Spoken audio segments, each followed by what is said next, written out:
Never a dull moment. Yeah, right. Camera runs out of batteries. We're working on the worst lighting of all time. Tommy is not going to be with us today. He sent me a text a little late. Hold on, maybe I can get him in here real quick. He's going to do audio, he said. Gmail. Bear with us. I only got here an hour early, so you'd think we'd be set up, but, Well, what are you going to do? that's okay. Can't win them all. Can't win more than half of them usually. Hey, it's great for baseball. That's right. It's pretty much the only thing we're good All at right, anyway. and we're back. So, Matt, in the driver's seat today. Yes, sir. Not the normal. Oh. Oh, you were texting saying I was sending the link. Gotcha. All right, so we're using the computer for the camera today, so you'll have to excuse the audio. Obviously, I mean, let's just get right to it. We got to talk a little bit about the PNC Championship. There's no reason in setting on hold here. There's no reason in acting like it didn't happen. Tiger Woods came out and looked just like a little older Tiger Woods, but I don't think that I don't think he's done coming back at this point. And then obviously Charlie, and then the winners, John Daly and John Jr. I mean, your pick from last week, which I didn't get a clip out for, unfortunately. Okay. Where are you at with Tiger? What do you think? I mean, of course, the big story is going to be Charlie, but watching Tiger hit the ball was just awesome. I mean, you can tell he's not 100%, but yep. I mean, 171 ball speed with like 80%, if not less, of a leg. Holy H&F Tiger. Right. That's unbelievable. I gotta say, like, I don't think Charlie is the story here. For people who think that Charlie is the story, it's a great story. It's a really great story, and it's awesome that Charlie Woods looks like he's gonna be that kind of player. Tommy is on board. What's up? Hey, there he is. We're gonna do this. There we go. Perfect. So, Charlie's a great story. Charlie was fun to watch. The real story is that a guy almost died and lost his leg less than a year ago. 363 days before the start of the tournament. And came out and just, I mean, you saw some wear and tear. He rode a cart, but wow, like I saw a meme that they were like, Tiger on a Sunday, hit and giggle, cutting balls over trees and going for it all. Like, and I mean, that is the story here outside of the Daly's winning. A 12-year-old, Carl Stenson's as big of a story as Charlie Woods. Agreed. We just didn't get to see any of it. Mm-hmm. So I got to say that Tiger's the story in my opinion. Tommy, where are you sitting on all this? Well, I think he was exactly where we said he was going to be, right about 60%. Yep. 60 is a little low, man. I think 70 is 75 is a better bet. Oh, hear me out on it. I mean, he putt and chipped well. He hit good short irons, but outside of those two shots in the number 3, his long irons and driver, I mean, the first 4 holes on Friday, he would have had to re-tee if he was playing his own ball. How many holes did you watch on Sunday, Tommy? Just about all of them. Dude, he hit the fairway almost the entire day on Sunday with his driver. Yeah, but then he was labored. I'm just saying, he didn't walk 18. He still had grimacing and stuff. So I think 60 is right where he's at. We'll agree to disagree on that one. I think the 75%, 25% is walking and a couple extra yards. The grimacing was obviously discomfort, but it wasn't injury because he didn't stop. I think 60 is a little low. I think if he was hitting the ball 265, 275, then I'm okay with your 60%. But at 10 drives over 300 yards for the weekend, at a year, less than a year out from almost losing your leg, I think he's 3/4 of the way there. That doesn't mean that I think he's going to play on tour anytime soon. I just think he's a whole lot closer than anybody thought. Yeah, and he was going to set expectations low to begin with. But can we talk about that, 4-iron on number 2 when he just stuck it to 3, I believe. Yeah. It was like, it literally looked like his old self. I mean, just in slow-mo, it was like, wow, these are the Tiger highlights from, the mid 2000s. Like you Yep. could copy paste it, and there it is. Go ahead, Tommy. Yeah, I mean, I just think I agree with Ty. I just think a lot of people are going to get excited, and I mean, Charlie played just as big a role as Tiger did on Sunday. So if he had to play his own ball and walk and everything, I think it'd be a different story. But I think we can definitely rule out Augusta, but I still think that the Open is in play. I think the Open is 100% in play.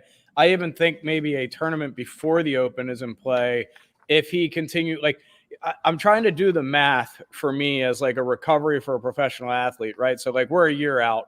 We're 2 days short of a year out, right? And, I think we're over a year now. I think it's 363. Okay, sure. So regardless, he's now at the point where we're not necessarily rehabbing. We're working now, right? Yes. Like, so I'd agree with that. What's that? I'd agree with that. Yep. So, I mean, in that situation, we're through the rehab. We're working. We're building strength. We're building endurance. We're building shots. I could see him being ready by July. Yeah, I think it's 100% fair. I mean, I think he will play a tournament before the Open if he's going to play, because he wants to be tournament ready. He doesn't want it to be he doesn't want the Open to be the test drive. Exactly. Because as we always say, he rarely enters a tournament unless he thinks he's going to win. Yep. And the only exception to that might be the one tournament he plays before the Open, and he's going to know if he's ready to go or not, and just put the pedal to the metal. So let's move on to Charlie. Well, hold on. Let me make sure we got through everything. I just had a couple of questions written down on the Google Doc that we talked about this week. We hit our expectations for return to competitive play. I say July. Tommy, what do you think? I would say 1 or 2 weeks before the Open, whatever that is. Yep, I'd give that about the same time too. Because when's Augusta? April always. Oh yeah. Augusta's that's not. That's out of the question. Augusta's not happening. And that happens every year anyway. We're talking about St. Andrews, so right. Augusta's not happening for more than just time period. Like, I don't know if it was Augusta for the Open.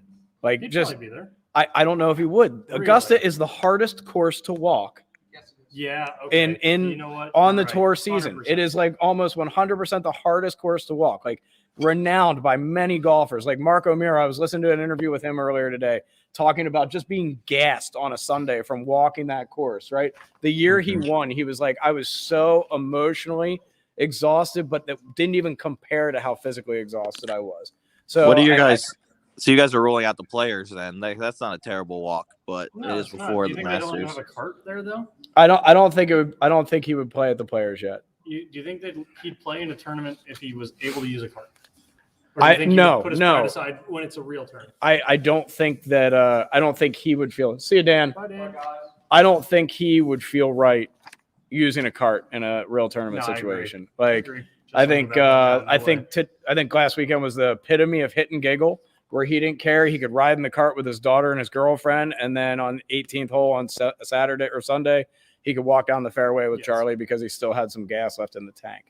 But no, I don't think the Players is an option at this point. Yeah, I think he has too much pride to Yep. be seen. Like, Yeah, he's not going to imagine him driving down the 18th hole of any tournament to go on to win. Like, yeah, that would he would just be pissed. He wouldn't let that happen. I don't think Right. I don't think any of us want to see him like that. No chance.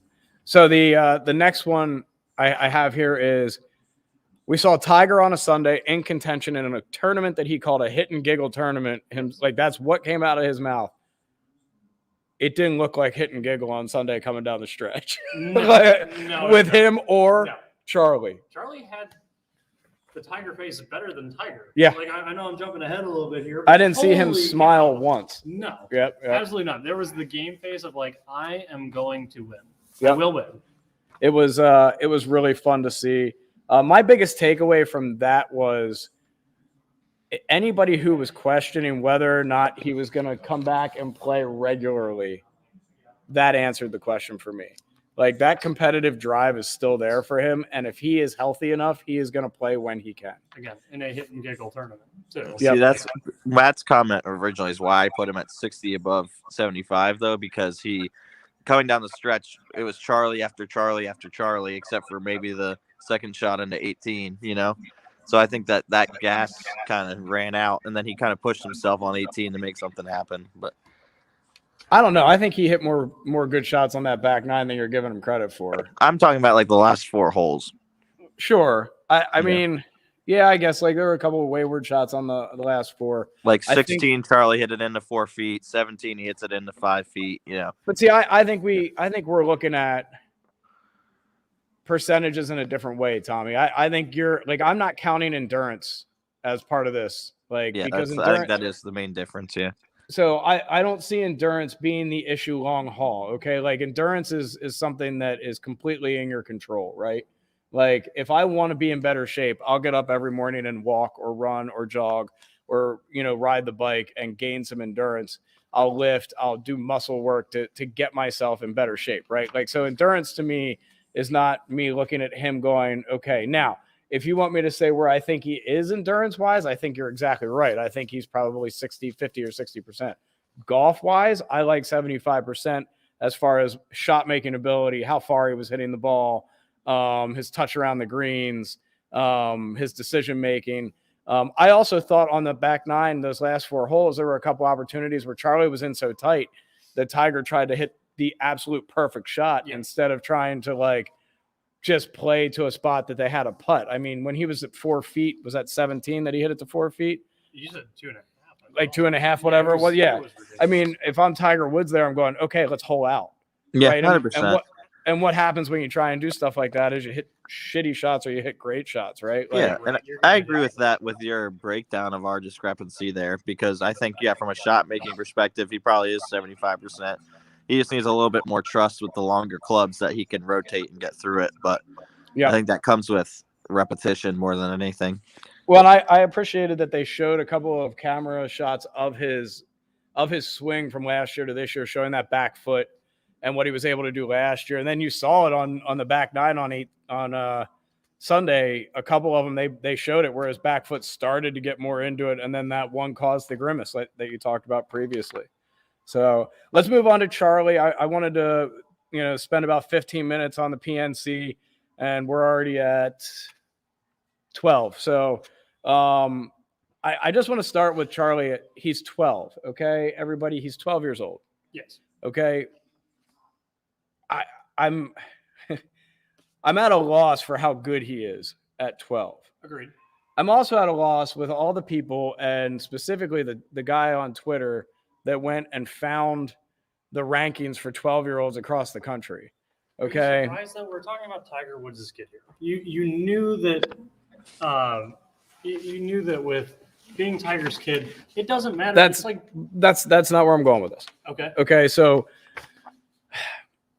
the rankings for 12-year-olds in this country, okay, there is a 12-year-old who is playing every weekend in tournaments. That is why he is ranked where he is. Yes. Charlie Woods is playing with Justin Thomas. Yes. Okay, like there is a difference there. Like the rankings aren't legit. Like don't go find his ranking and go, see, he's not that good. Okay, like that's just such an absurd thing to even point out, right? Like if you were Tiger and it was like a weekend where there wasn't a tournament and JT's like, hey, you and Charlie want to come out and knock it around a little bit? Are you going to take your son to the junior golf tournament or bring him to play with JT and yourself, right? Like, because you're going to learn so much more there than you are in a competitive situation with a bunch of 12-year-olds. Agreed. So like, I'm just so tired of people like trying to analyze a 12-year-old kid. I think it's just ridiculous. And like you said, I mean, there's a big difference between being number one because you're literally the best, or you just play every week. And a lot of kids maybe don't have the situation to play as often, so they just don't accumulate points. Yep. And that's part of the reason I have issue with the FedEx Cup away, because people can make their way into the top 125 just by playing, 30 just times by, a year. Just by having enough money to get themselves out there every week, right? Like spend the money to travel and get in, even if you're gonna finish in the top 50, out or just inside the top 50. So that was kind of my thing on the media hype. I love the fact that they paid attention to him, but I hate the fact that there are people in the world who want to try and tear down a kid who's 12 years old because maybe his ranking doesn't say what it should. But again, I think it has less to do with that and more has to do with this is Tiger Woods' kid. Let's try and do anything we can to absolutely. Yeah. I don't disagree with that. I thought it was a ton of fun. Like I put on the notes. I also was really impressed with his ability to putt the golf ball. I thought that he rolled the ball confidently in a big situation. I mean, that was just unreal for a 12-year-old to be able to stand over those putts and roll them like he did. Well, I think that's just goes back to what you were saying about playing with JT every weekend. Like, Right. I guarantee you, they have putting contests every single day. They're together. Oh, absolutely. Every single day, Yep. multiple times a day. You gotta love that he's still a 12-year-old though, like missing a couple 3-footers. Yeah, But, yeah. you know, but at the God. same time, like that's something that can be taught and repped out. But Yep. hitting it into 4 feet and making it the second to last hole of a tournament, you don't teach that. No, you don't. That's just the steely eyes and intensity that you get. Let's move on to the Dalys. I don't want to spend too much time on Charlie. He's going to be a great player. I'm excited to see where it goes as time progresses. I mean, he is far and away better than anybody we play with. He's better than me. I stand by what I said. He's got the best swing of anybody that I know in real life. Yep, absolutely. And I mean, we're not bad players. I think he No. comes out and he gives us all a pretty good game. Yep. Because I mean, think about it. They were talking about him shooting 79 at Medalist from the second to back tees. Yes. You put him at like normal 12-year-old tees and he's smoking He's all going of to us. wax everybody. All of us. We could play from so- his 12-year-old tees with him, but he'd probably still smoke us. Yeah, exactly. Yeah. All right, so we've got Matt Call in the win. He had the Dalys. I didn't get the montage up today. I got busy at work, but good call on Matt. Little John can roll the rock, man. That was why I picked him. Little John is just gross. He's going to be so good. Yep. It's there's a tour future for that young man right there. And you still can't beat Big John. He's still as cool as ever, standing there smoking a cigarette on hole 18, waiting for the Saints. Same thing with the Santa costume. And I do want to put something out there for the few people that do watch this podcast.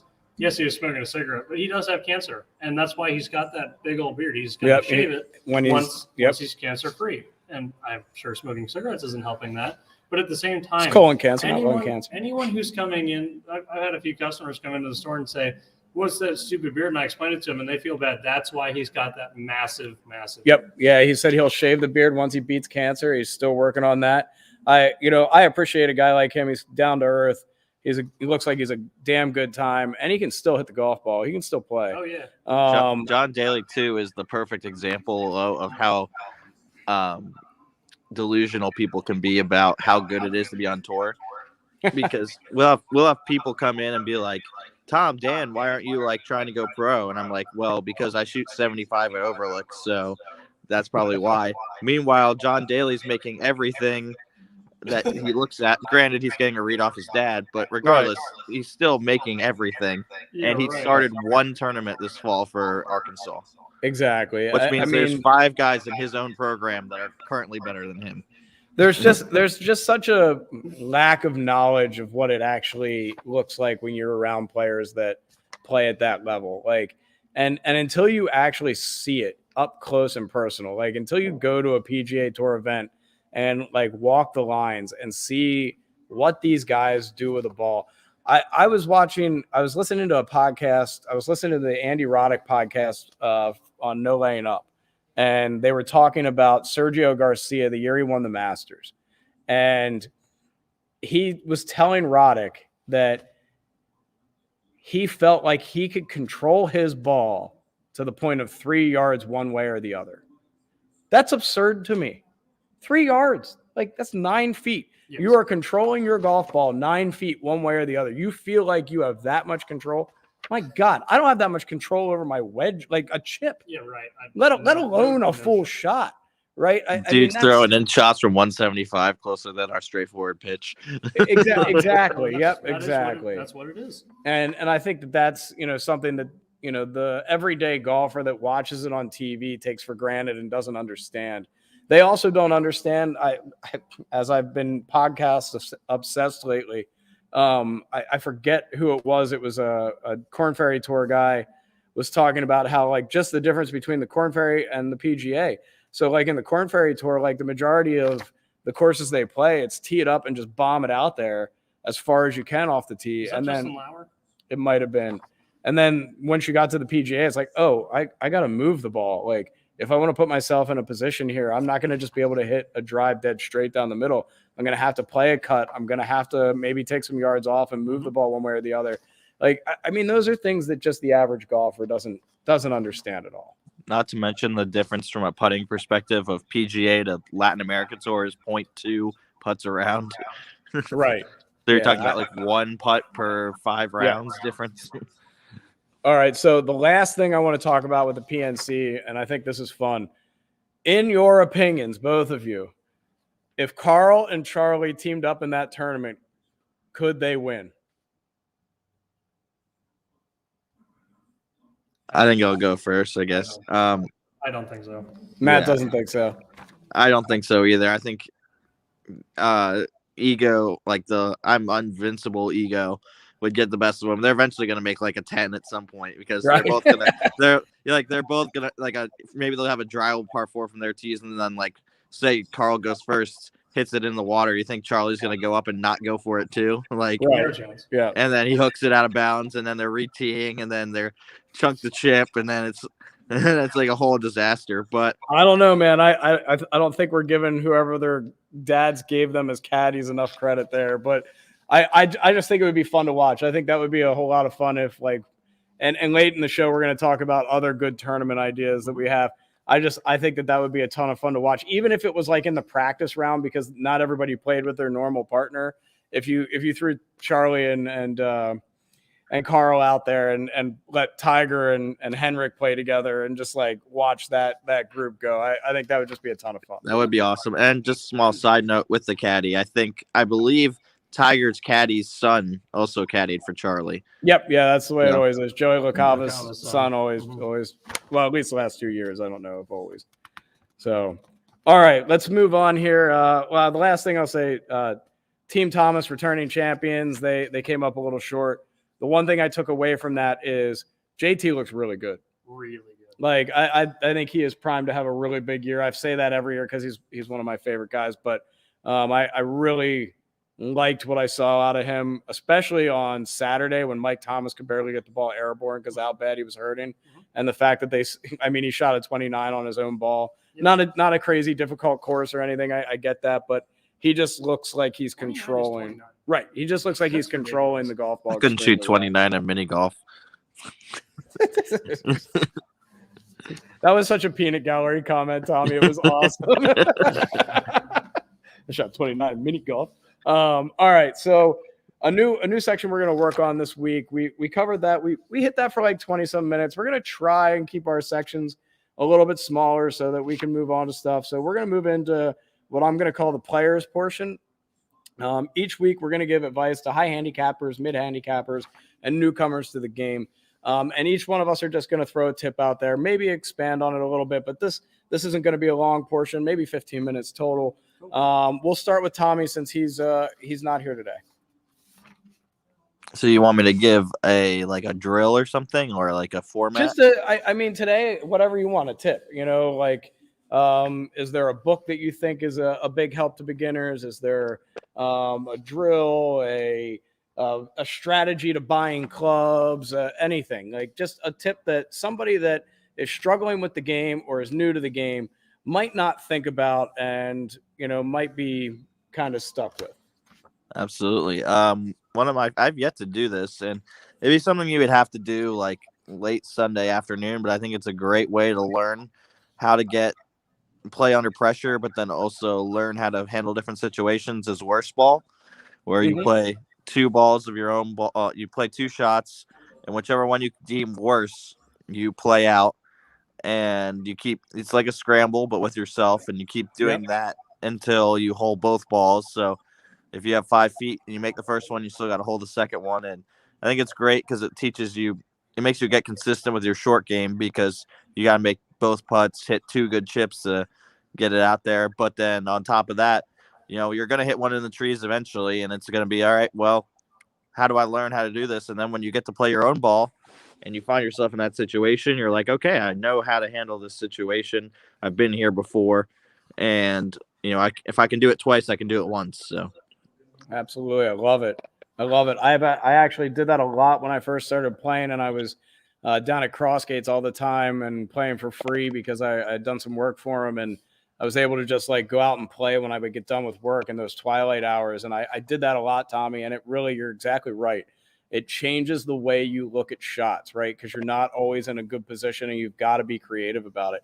I mean, Matt was giving me a hard time about my 8-iron out of the bunker at Overlook the other day. And I mean, that's a shot that I learned playing by myself, where I was like, you know what? I just don't even want to try and hit a wedge here because the sand sucks and I'm not going to get under it. I'm not going to be able to explode it. Like, I think I can get it up over the lip. It's just an easier shot. My only caveat is don't be doing that on Saturday morning. Make sure that's a Sunday after 4 o'clock in the middle of summer. You're the only person on the course, or even a weeknight.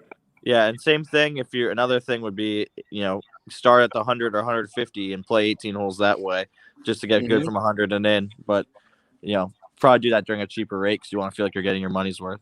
Right. All right, Matt, you've got some things down on the Google Doc here you wanted to run through. I do. The biggest piece of video or book for me, two things. One is Ben Hogan's book. Oh yeah, great book. I mean, on Audible, if you want to listen to it. Yeah, if you want to listen to it on Audible, it's great. I mean, the thing for me is sometimes, this is for a lot of things, you got to explain it to me like I'm 5. And I feel like that book just simplifies it so much, even a beginner can understand. And then the second thing, I spent a lot of time practicing this. Practicing putting, but Secrets of the Short Game by Phil Nicholson. Just go to YouTube, look up Secrets of the Short Game, part 1. The first 6 minutes or so will teach you more about putting than pretty much anyone or anything else can. It's unbelievable. He'll teach you about ball position, what kind of loft you want on your putter, forward press, no forward press, and this is all within the first 6 minutes. Your game is going to change. Obviously, you got to go practice this, but just go watch that. It's worth your time. So I have a couple, but this week, one, and we talk about this all the time, Bob Rotella is without a doubt my favorite golf author. So read any Bob Rotella book. Golf is Not a Game of Perfect is a great one to start. But mine would be, if you're a newcomer to the game, a high handicapper, play pitch and putt. Go to pitch and putt courses. And you're never going to have a big crowd. You can hit multiple balls. You're not going to lose a ton of balls. Play pitch and putt. From 150 yards and in is where you're going to play 70% of your shots on a golf course. So getting really good from 150 and in and doing it, from a place like a pitch and putt course is just easier. The one other thing is, if you are brand new to the game, do not walk into a golf store, and I'm sorry, Tommy, don't yell at me for this. Do not walk into a golf store and buy $50 golf balls. Okay? If you have not played golf before, buy the $14 box of noodles that has extra balls in it, and don't be afraid to lose a golf ball. Like, just grab the cheapest thing. Use range balls, for God's sake. Do not waste your money until you know what you're doing with the ball. I actually 100% agree with that. The speaking as someone who literally sells golf equipment as a living, like, the benefits a Pro V1 are supposed to give you are only going to be negative to you. They're made to spin more, which also means side spin. So if you're somebody trying to learn to not slice the ball, that $14 ball will actually slice less than the Pro V1.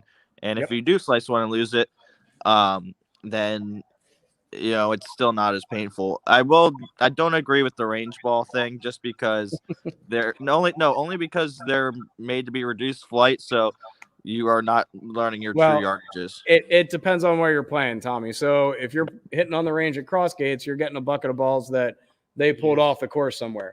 So I agree with you. If you go to like Overlook, do not use range balls from Overlook. Do not use range balls from Fox Chase. But like the balls that say driving right. If you're going somewhere like Crossgates and they let you take a bucket of balls out of a big tub of used balls, go at it. Like, I mean, I'm not saying dump the bucket in your bag. Like, that's not cool. That's not what they're there for. But like, there's nothing wrong with if you're going through that bucket and you're like, oh, look, here's a Callaway Super Soft. Here's a noodle. Like, pull them out. I agree with that. Yeah. Throw them in your bag. Sorry. Yeah. I probably should have been a little more specific about that. All right, so that's our players portion today. We did that well. We got through that quick. Next, a fad that's happening on the West Coast. I sent an email out to these guys, and I expect a reply. They actually sent me a reply saying to expect a reply. So I'm interested to hear. But so maybe we'll talk more about this next week. But it's a company called DryveBox, and they're a mobile golf simulator. They basically show up in a caravan and open up the back, and there's a TrackMan inside and a hitting bay. And they've got a little like table outside. And I just thought it was kind of a cool idea. And I was kind of interested where you guys are at with it. It's a small company. It's a startup. They haven't really made it past the West Coast as far as their website looks. But a pretty cool concept in my opinion. And for me, I think it'd be awesome if I was throwing a big party at my place, which is we have a lot of land. Like we can hit balls at my place, but it'd still be cool to have something set up like that as part of the party, right? Like, or if you were having a big bachelor party and you didn't want to go anywhere, but you wanted it to come to you. Like, I just think it's a cool idea. Tommy, what do you think about it? Yeah, I love it for all those reasons. I love it for anyone who lives in a major city and maybe doesn't have a whole lot of land available to them. You know, if they want to get some buddies together and play around a golf, but the nearest golf course is 40 minutes away or $150.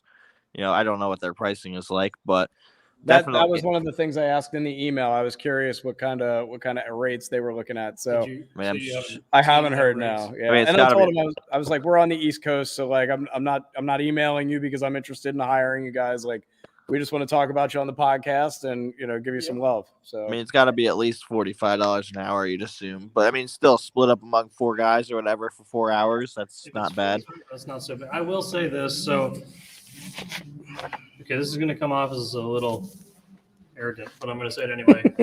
I was very lucky where I grew up in a pretty wealthy area in California, and I had some neighbors after I moved out here. They had DryveBox, and they're like every day for like a week. They're members at Olympic Club. They couldn't get up to Olympic Club, so they just brought the TrackMan there. And they have like unlimited money, so I can't imagine that it's cheap. No, I can't imagine it is either. I would imagine, if you're looking at like $45 a man at a normal simulator, I think you're adding $20 to $30 a man just because of transportation, gas, and the stuff that you have to add to that. $45 a person or $45 like? No, like, so Tommy was saying $45 a man. So like, right. So like, we're talking like for $160 for, right. Like, so $160. I think it would probably be more expensive than that just because of the gas and the overhead of having to maintain a vehicle that you're driving around, right? West Coast prices, sure. All right, cool. Well, if I hear back from them, we'll talk more about it. They're a solar powered company, so that is cool. I like that. Yep, and they use TrackMan technology, so those are the things that I could get pretty easily. We might circle back with that. I'm just interested in it. I think it's something that could really take off. I hope it does for them. They seem like a pretty cool group of guys. So good luck for them. Do you know how many like they have? Is it just one that they have, or they have multiple? No, it looks like they've got a pretty decent fleet going on. I actually went in. They have a thing on their Twitter that talks about investing in the company, and they've got quite an investment. Yeah, like they've got money coming in pretty well at this point. So I'd love to see them at something like a Ladies U.S. Open here at Lancaster. Yeah, that's actually a pretty cool idea, Tommy. I might not be a bad thing to reach out again about. I know some people over at LCC, so yep, for sure. Little one? No, there's no flex there. No flex at all. I'm just lucky if I get to play a couple rounds there a year. Next thing I want to talk about. So the PNC is super fun, right? I enjoy watching the father-son atmosphere. I like the fact that it's a scramble and that, you see guys going after it. There's, a ton of great shots. What are some other tournament ideas that you think would be fun? I'm going to start. I have one that I've always thought would be a good time. I think it would be really cool to have an LPGA, PGA type of tournament where it's a team tournament where one LPGA player and one PGA player are a team. And, you get out there, you can play different formats. You could do a scramble one day. You could do, better ball the next day, play own ball, like whatever, right? I just think that would be a really cool idea for the PGA and the LPGA to, if not for any other reason, to get the LPGA a little bit more attention. Because I love watching the LPGA, and there are some really, really big superstars on that tour that should be bigger superstars. Nelly Corda is a great example of that. Watching her this weekend was a ton of fun with her dad, and if you can't tell what kind of player she is from what she did this weekend, I mean, I don't know what to tell you. Yeah. So, any of you guys have on the top of your head that you would think of? I just to stack on top of that thought there with the PGA tournament there. Instead of like the 3M Open, can we do that, please? This is exactly what we've talked about multiple times with the burnout of the same courses. Yep. Driver wedge, driver 7-iron, just the same course over and over and over. Make it a 3M Open, but make it the PGA LPGA tournament. Yep. That would be so much fun. I So agree. much fun. I think it would be a ton of fun. Tommy, how about you? I'd like to see some kind of event that resembles what a member guests look like that we can relate to, whether that's partner match play where you have flights, and obviously they wouldn't be flighted by handicap, but they could be randomly flighted, and then do a shoot, and then have this alternate shot shootout, which I think would be amazing. You can imagine you got 10 teams doing the alternate shot. I mean, obviously they'd be really good, but it might take a little longer to get people out, but still. Or my favorite format that we played, that when we play like a summer member at Bent Creek, that always comes down to it is shamble aggregate. So you get to play. So you're both hit your drives, you take the best drive, but then you both play out from there, and you have to count both scores. So all it takes is one guy making a 7 or two guys making a bogey, and all of a sudden that's a big flip on the leaderboard. I think it'd be very stressful if you're playing for $1 million, or over $1 million. Hey, not only do you have to play well, but you're looking over your buddy. It's like, hey, don't make a 7, asshole. Right. Absolutely. I love it. That is a ton of fun. That format sounds like a ton of fun. But I just think, go ahead. Because I mean, like a lot of no matter like say you're a higher handicap, the most competitive golf you'll probably ever play is if you're a member of a club, and you're playing a different format every 9 or a match play, better ball or whatever. But to have a tournament on TV that's like, hey, I know what that's like I've been there. I think definitely relate to a lot more people. And the fact that and I would advertise it as such and be like, hey, look, do you want to, or have you want to play in events like this, like look into joining your local club, blah blah blah. It'd be such an opportunity to grow the game on so many levels.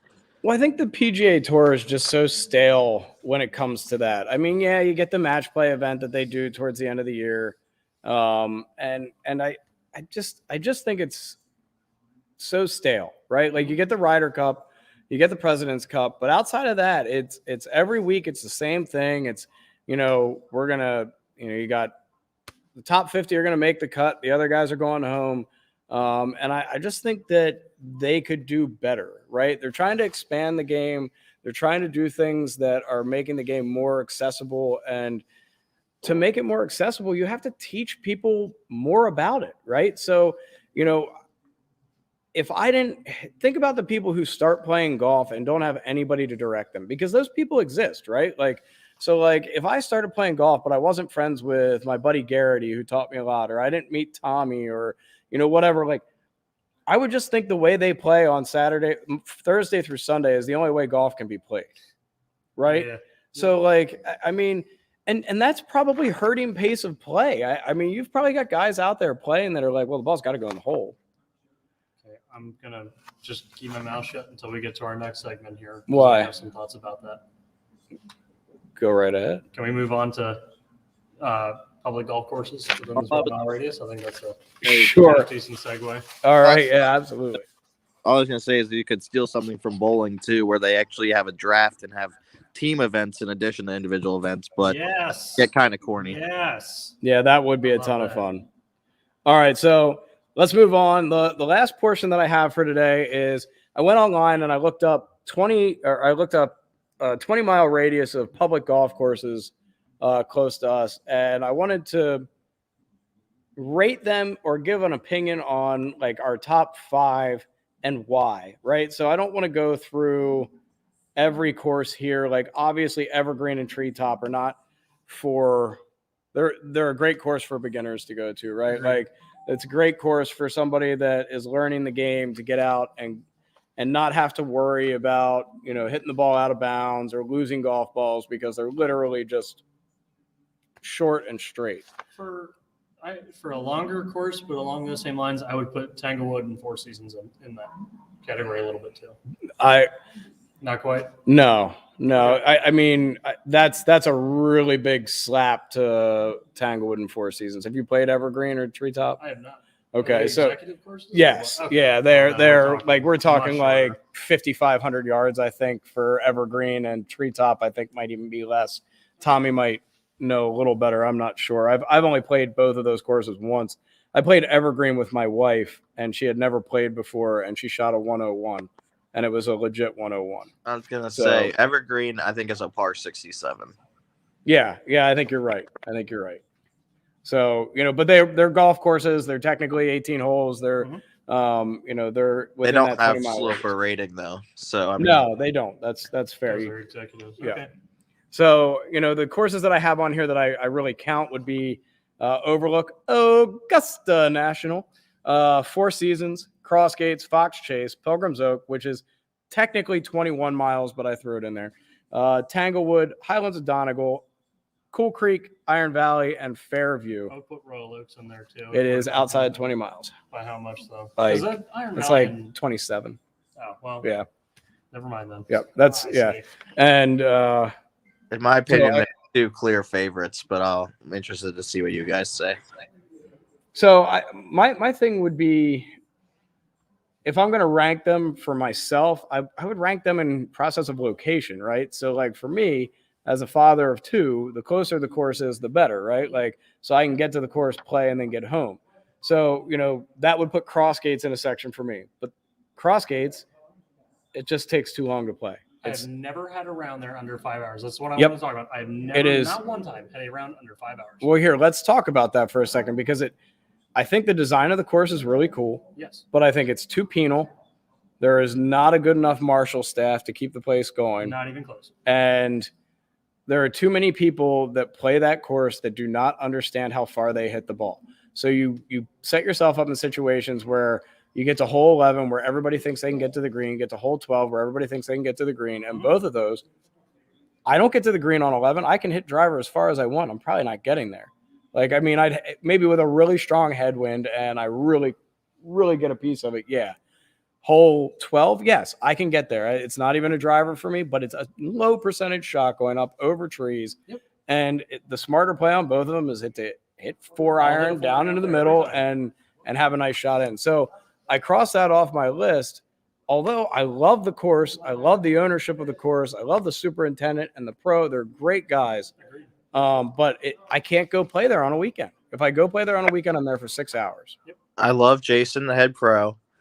I don't want to cause any problems, but I was never been more disappointed than when I saw the Lenko Am was there this year. That's all I have. That's all I have to say. Probably, like, there's a high possibility I don't play this year because it's there. So like, I don't have a problem, like in a situation like that. If I'm playing in a tournament and I know that it's not a Saturday or Sunday, I think it's a great course. I think it's designed well. It's not the same hole over and over again. There's elevation changes. The greens are usually in decent shape as long as 3 and 15 stay alive. And I think the course is maintained well. My whole issue with Cross Gates is the pace of play. So it gets dropped off my top 5. I just don't have anything good to say about it, so I try not to in a public setting. Right. Well, I mean, there's courses that don't fit people's eye. Is that the situation for you there? I just think it's stupid that I consider it one of the hardest horses in Lancaster because of how penal it is. I shoot 75 and now I'm an 8 handicap. Okay. Yeah. I think it's one of those things that, for me anyway, just the way, if I attack it a certain way, I'm going to shoot better than 75. So The best score, what's that? the best score I've ever shot there is 75. Right. I mean, for me, I barely ever get driver out of the bag there. It just doesn't play. Like, So if I stay in the middle, I'm going to shoot better than 75. Yep. Is how I look at it. Mhm. Matt, anything more on cross gates? Not anything more on cross gates. I think we can move on there. All right. How about Overlook? Where's everybody sit on Overlook? You just played it the other day, Matt. Yeah, I played it before. I had a lot of fun with you guys. I mean, that's my ideal round, though, is like we filmed 3 holes every single shot and played in less than 3 hours. We also played in December when it was. I don't care. That's how golf should be played. I don't disagree, but you're not going to find a public course in the area that happens at, except for Highlands at Donegal on a Saturday morning. Yep, agreed. So- But no, I like Overlook. I mean, it's kind of similar golf, not overly challenging. I mean, it beat me up pretty good, but that's because I'm me. But I mean, again, that's one where you really don't have to pull driver a Right. lot, and you're gonna be fine. It's fun. Tommy, I think Overlook? Overlook gets unfairly called boring because everyone's like, "Oh, it's the same hole every time." I'm like, no, like it might be back and forth, but like you have to play it to different portions of holes. Like it's not like straight away, no trees, hit the driver as far as you can. Like you have to hit a bunch of different stuff off the tee. The greens are always in great shape for public golf and how much it gets played. I would play there 8 out of 10 days of the week. Man, I disagree. That course bores the daylights out of me. Like, I mean, you can hit different things off the tee all you want. The whole thing is stay in the middle. I can't stand any course that the big miss is rewarded more than the small miss. That's forced. Okay, so like, if I no, it's not Four Seasons. The trees are too tall. So like, Really? yes. So at Overlook, if I spray my drive into another fairway, I'm in better shape than if I miss by 3 yards. Yes, That sucks. That's what Like- I see with Four Seasons. Like I've been 4 fairways over and been in better shape Yeah. than someone who's literally just off the field. And that frustrates me. Yep. And maybe that's because I miss small too much. I don't know. Maybe I need to miss bigger when I play there. But I just and Tommy, I don't agree. It is the same hole over and over again. I mean, hole 1 is the same hole as hole 10, just 20 yards shorter. Like maybe 30, maybe more. Same as 18, just going. That's just Exactly. not true. 1 is such a harder driving hole than 10. It's not even funny. I don't disagree that it's not a harder driving hole. It's the same hole. It's not about whether it's a harder driving Not hole. the or same not. width though. Like I have Oh. no fear pulling driver and pounding it there on 10. Like 1, I have like a 5-yard window to keep driver in. Well, and the 5-yard window, that's not No even, chance. no, come on, man. Now you're just being argumentative. I mean, the fairway on 1 is 25 to 30 yards wide. All right. But if you're on the left, you're blocked out. Yeah, and it's a par 5. So it's the same hole as hole 10. Yes. Because if you don't make the fairway, it just turns into a 3-shot hole that you still have an easy birdie look at because you're punching out. I don't know. I don't agree, but that's all right. Respectfully disagree, Tommy. Like, I mean, I'm not saying I dislike Overlook. I just think it bores me a little bit. I just get kind of tired of, like, when the most creative shot that I hit at Overlook is because I missed a little bit to the left and I'm just hitting a big old slice around a tree. I'd rather have to be creative on purpose than because of a mistake sometimes. And that's where I get hung up on Overlook. I will say that I'll take Overlook over cross gates just because of pace of play and the fact that I've never played a round there over 5 hours. But I mean, Overlook, there might not be a better practice facility in Lancaster than Overlook. Even some of the private clubs don't compete with that.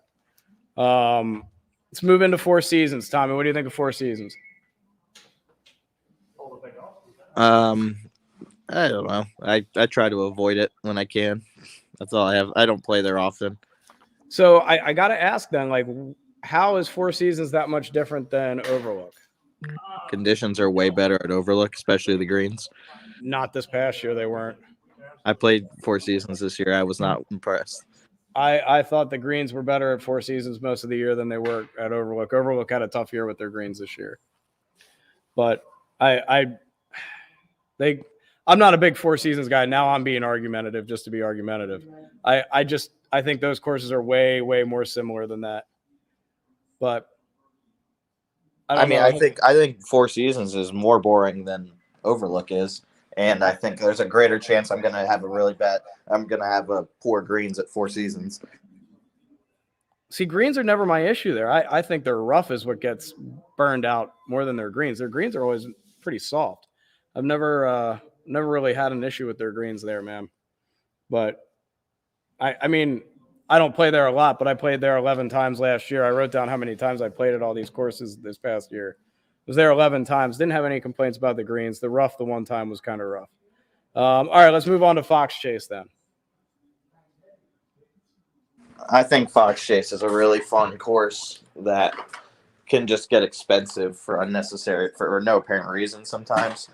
I know of a foursome this year that paid $86 a person to play for Fox Chase this year, and it's $90 to play Bent Creek. So, what happened that it was $86? That's insane. Saturday I've seen morning, 55. Saturday morning, last minute booking, and they got charged. And they not only was that the rate, they paid it. They actually played it for $86. Wow. I'm with you. I like Fox Chase. I think it's a really fun course. I like that you can take it back to the tips, and it makes it a little bit longer.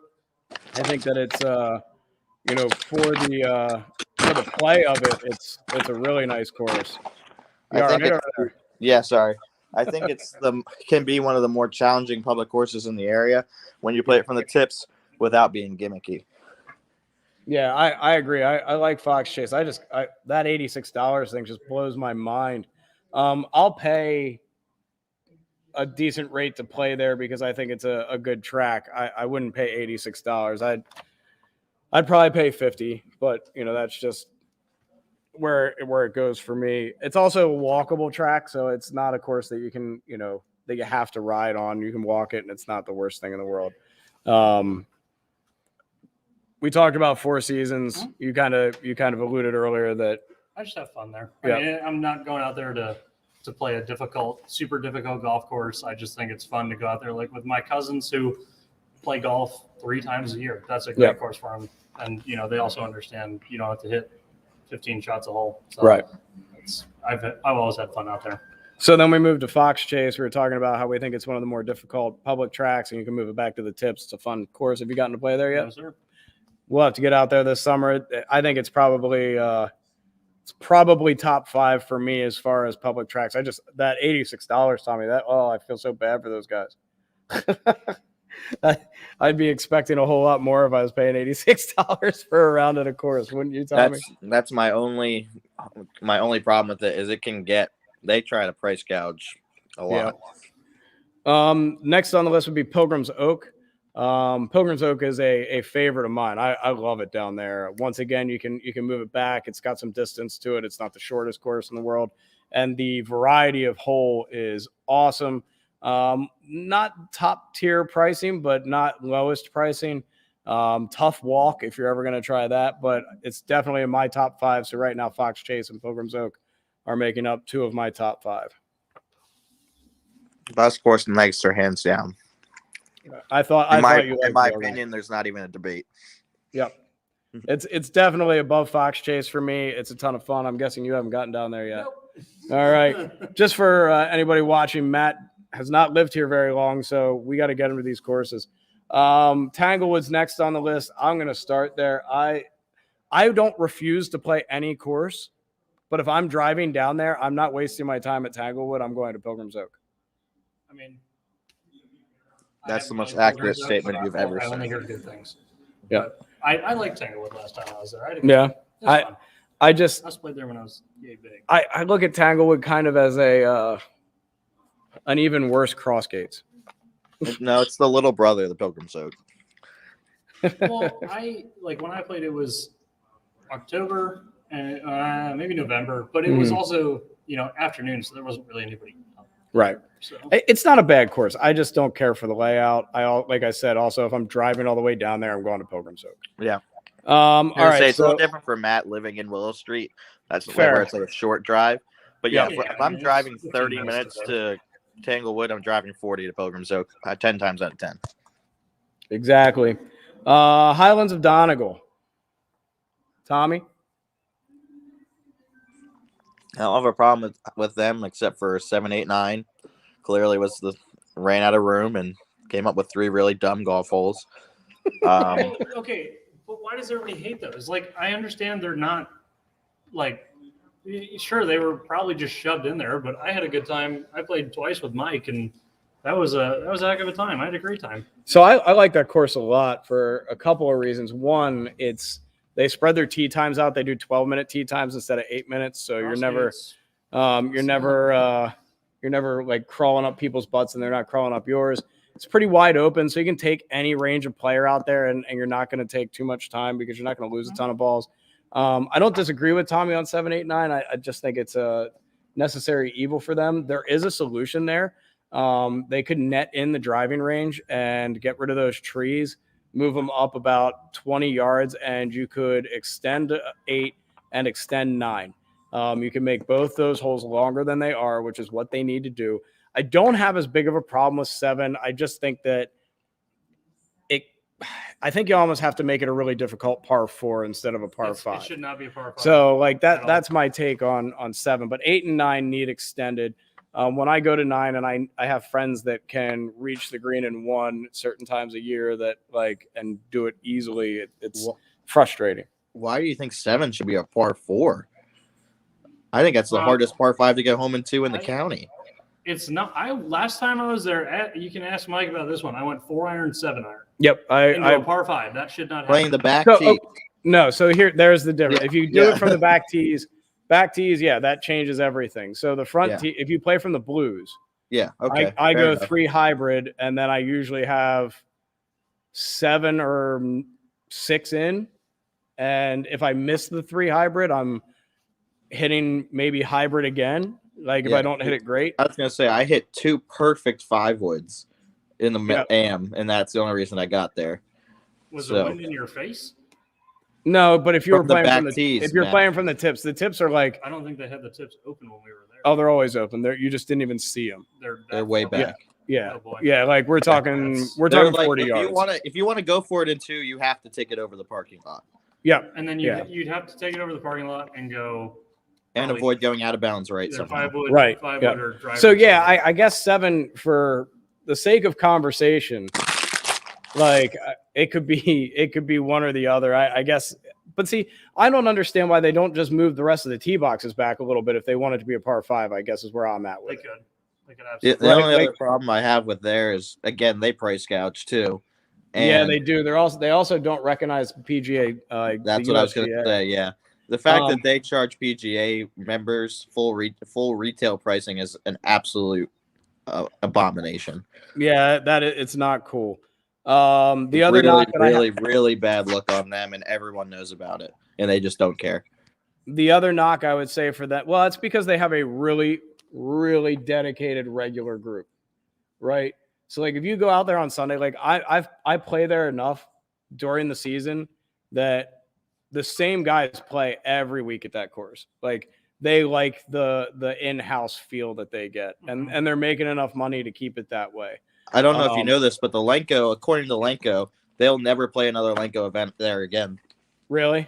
Because on Saturday they were promised there'd be no people that go out before the Lenko Better Ball that started at 7:30, and they sent 4 groups out in front of them. Huh. Oh wow. Wow. Yeah, and that was in a contract that they signed saying they would not do that. And they said, oh, no, we're not turning away 4 groups. So screw you guys. The peak season pricing there? 55 on a Saturday morning. I don't think I'd pay that. Yeah. For Donegal. Yeah. No way. So they're sadly, as far as public courses go, they would probably be 4th on my list. Right now it'd be Pilgrim's Oak, Fox Chase. And then I really like 2 of the next 3 courses that we're going to talk about. Cool Creek over the bridge in Wrightsville. It's an older course. It's got that feel. There's a lot of trees. You've got to be able to move the ball a little bit. You got to be a little creative. I think it's a really, really great course. Tommy, what do you think of Cool Creek? I think it's probably an underrated course for the area.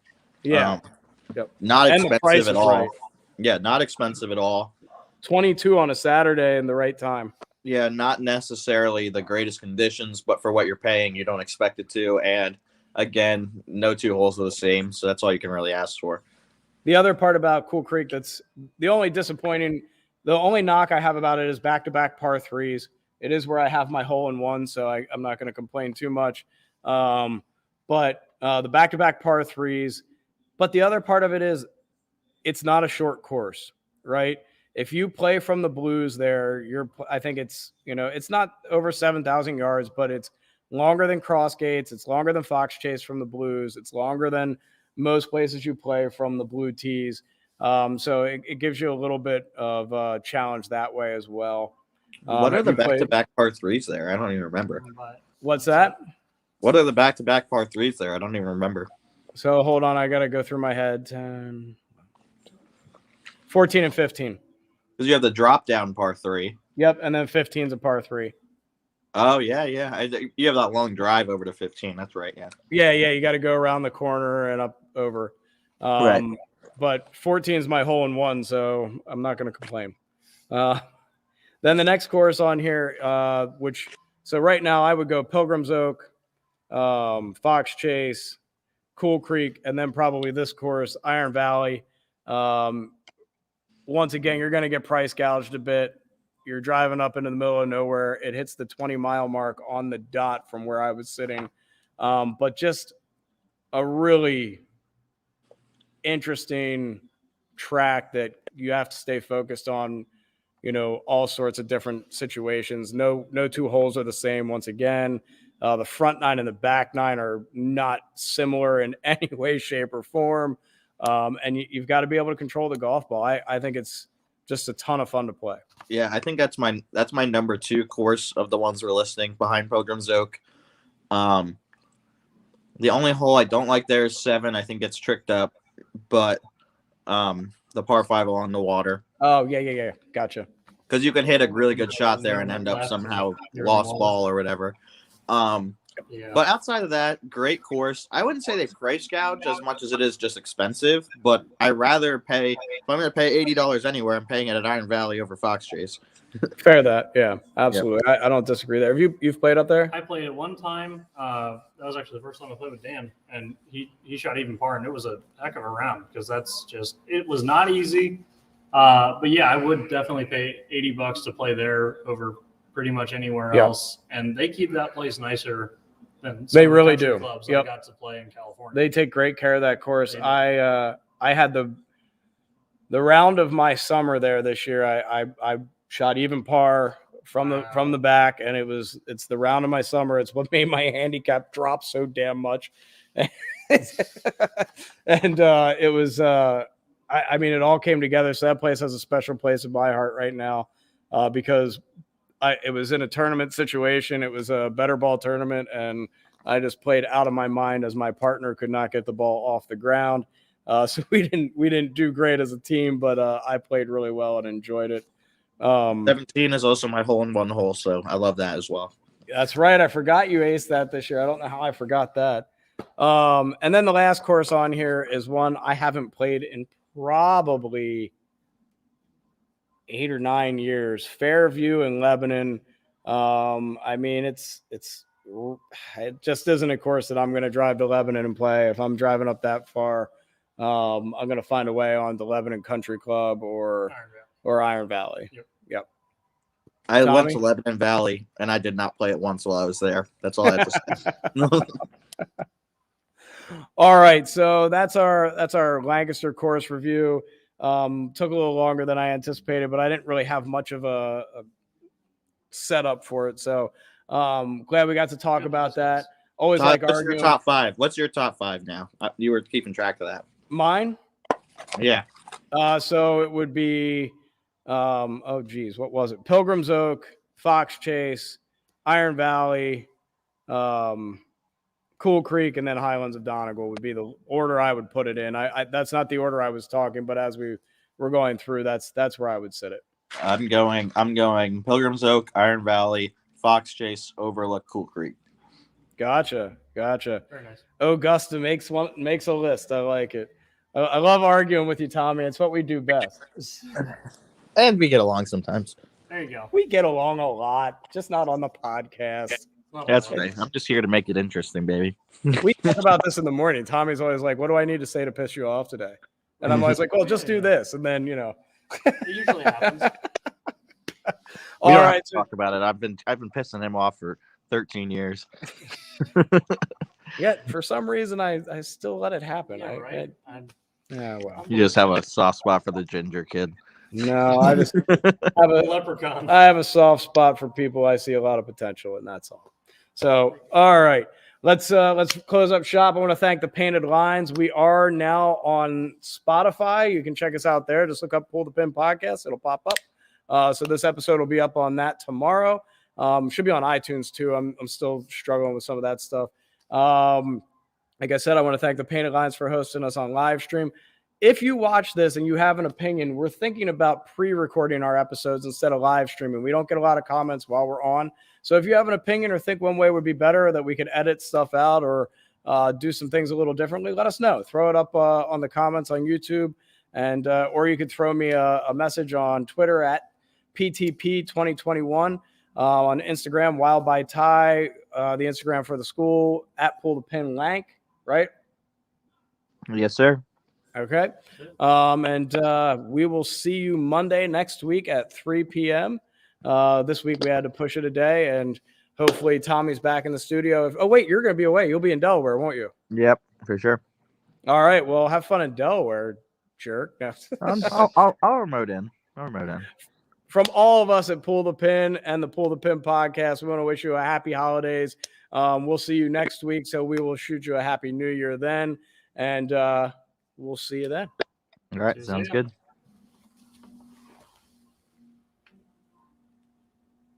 And broadcast.